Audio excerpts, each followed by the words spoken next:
Hello friends, welcome to our YouTube channel science explored. आज हम blood के दो इम्पॉर्टेंट कंपोनेंट के बारे में जानकारी लेने वाले हैं और साथ ही साथ उन दोनों कंपोनेंट्स में क्या डिफरेंस होता है वो भी जान लेंगे। बट पहले इस टॉपिक से रिलेटेड कुछ बेसिक बातें जान लेते हैं। जैसे कि हम सब जानते हैं कि blood is a fluid connective tissue और इस ब्लड के बहुत से फंक्शंस भी हैं, जैसे कि ये वेरियस सब्सटेंसेस को ट्रांसपोर्टेशन में हेल्प करता है। For example oxygen and nutrients to the cell, waste away from the cell and hormones. तो ऐसे कुछ सब्सटेंसेस को ट्रांसपोर्ट करने में ब्लड हेल्प करता है। सेकेंड इसका फंक्शन है रेगुलेशन का, मतलब ब्लड ये रेगुलेशन में भी हेल्प करता है। मीन्स ये बॉडी टेम्परेचर मेंटेन रखता है by absorbing and distributing heat. Also body की पीएच मेंटेन रखने का भी काम ये करता है and maintain fluid volume. Third इसका फंक्शन है प्रोटेक्शन का। ब्लड ये बॉडी को जर्म से भी प्रोटेक्ट करता है। तो ये सभी ब्लड के फंक्शंस होते हैं। ह्यूमन ब्लड ये वेरियस कंपोनेंट से बना है। Blood is composed of 55% plasma and 45% form element. अब फॉर्म एलिमेंट क्या है? तो फॉर्म एलिमेंट मतलब RBCs that means red blood cells, डब्ल्यूबीसीज that means white blood cell और प्लेटलेट्स। तो ब्लड ये दो कंपोनेंट से बना है।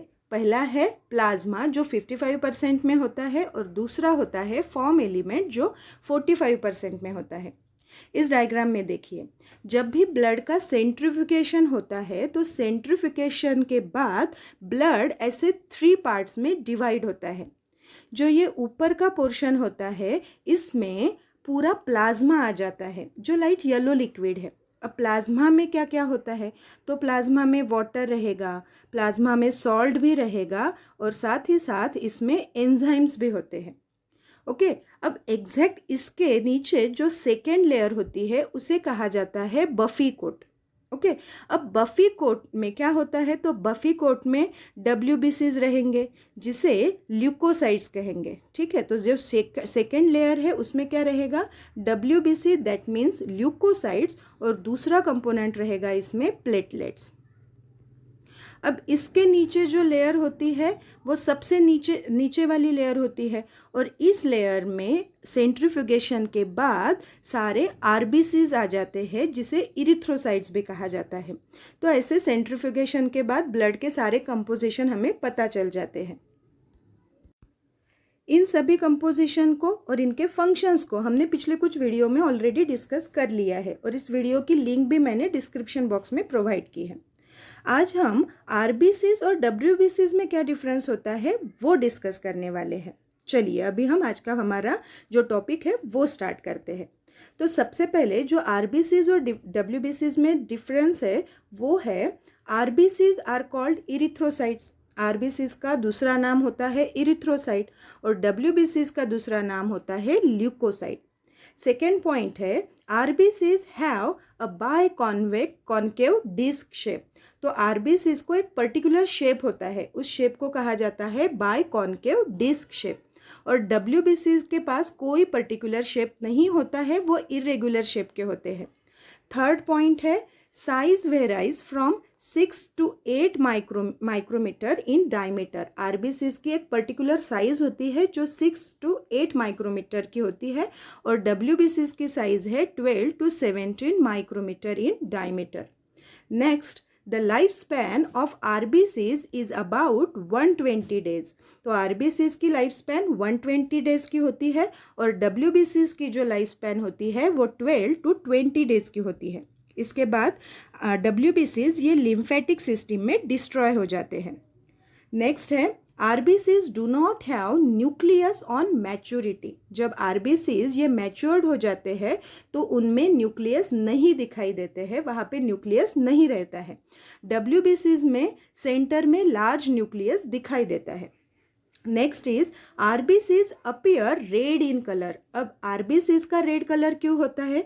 क्योंकि आरबीसीज के पास एक पिगमेंट होता है जिसका नाम है हीमोग्लोबिन। तो इसी हीमोग्लोबिन के वजह से आरबीसीज को रेड कलर मिलता है। बट डब्ल्यूबीसी को कोई कलर नहीं रहता है क्योंकि उनके पास कोई पिगमेंट्स ही नहीं रहते। Next is these cells makeup around 36 to 50% of human blood. मतलब आरबीसीज ये हमारे ब्लड में 36 to 50% में पाए जाते हैं, बट डब्ल्यूबीसी ये सिर्फ और सिर्फ 1% में ही दिखाई देते हैं। नेक्स्ट पॉइंट है आरबीसीज को कोई पर्टिकुलर टाइप नहीं होते हैं, तो only one type of RBCs exist. हमारे ब्लड में आरबीसीज के कोई सब टाइप्स नहीं होते हैं, बट डब्ल्यूबीसीज के अलग अलग टाइप्स होते हैं, जैसे कि B lymphocyte, T lymphocyte, monocyte, basophils. तो ये सारे जो अलग अलग टाइप्स हैं हमने ऑलरेडी डिस्कस कर लिया था। तो आरबीसीज के कोई टाइप नहीं होते, बट डब्ल्यूबीसी के अलग अलग टाइप होते हैं।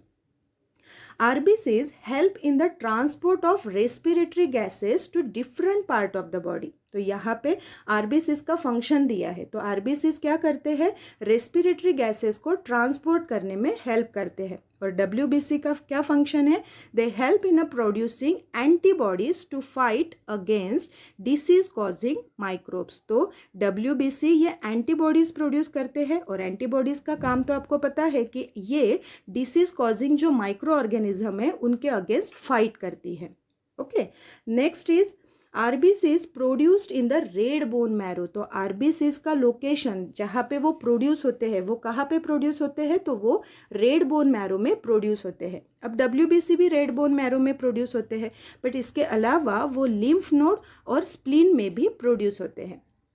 नेक्स्ट, आरबीसीज का कंपोनेंट क्या हुआ, हीमोग्लोबिन। जैसे कि मैंने पहले ही बोला है कि हीमोग्लोबिन ये पिगमेंट है जिसके वजह से आरबीसीज को रेड कलर मिलता है, तो इसका कंपोनेंट हुआ हीमोग्लोबिन। और डब्ल्यूबीसी का कंपोनेंट हुआ antibodies with the presence of MHC and antigen cell marker. तो ये इसके कंपोनेंट्स हुए। नेक्स्ट पॉइंट इज, अब नॉर्मल आरबीसीज का काउंट होता है 5 मिलियन पर mm³ ऑफ ब्लड, और डब्ल्यूबीसी का नॉर्मल काउंट रहेगा 7,000 to 8,000 पर mm³ ऑफ ब्लड। नेक्स्ट जो पॉइंट है आरबीसीज और डब्ल्यूबीसीज के डिफरेंस का, वो है RBCs moves between the cardiovascular system. तो आरबीसीज कहाँ पे मूव होते हैं बॉडी में, कार्डियोवास्कुलर सिस्टम में मूव होते हैं, बट डब्ल्यूबीसीज ये cardiovascular system as well as lymphatic system में मूव होते हैं।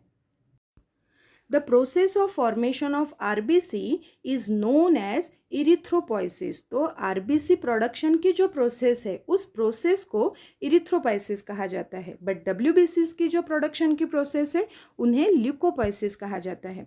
और लास्ट पॉइंट है, low count of RBCs result in anaemia. अगर किसी पर्सन में आरबीसीज का काउंट कम आ जाता है तो उस पर्सन को एनीमिया नाम का डिसऑर्डर हो सकता है। और डब्ल्यूबीसी किसी पर्सन में डब्ल्यूबीसी का काउंट अगर कम हो जाता है तो उसे ल्यूकोपेनिया नाम का डिसऑर्डर हो सकता है। तो ये सारे होते हैं आरबीसीज और डब्ल्यूबीसीज में डिफरेंस। अगर आज का टॉपिक आप लोगों को समझ में आया है तो इस वीडियो को लाइक ज़रूर कीजिएगा और इस वीडियो को शेयर ज़रूर कीजिएगा। Thank you.